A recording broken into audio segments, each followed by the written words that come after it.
बड़ी अच्छा लगा था आज भाई जी बेटा बोल मेरे भाई के नाम।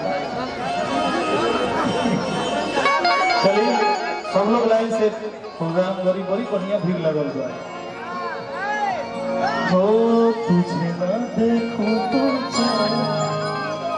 मुझे आता नहीं है, एक तेरे सिवा कोई मुझे भाता नहीं है, कहीं मुझे प्यार हुआ तो नहीं है। चलिए हम मुन्ना भैया तुरंत लगातार बार बार रात भर प्रोग्राम भागे के नहीं थे। चलिए हाँ रंगारंग कार्यक्रम। हाँ भैया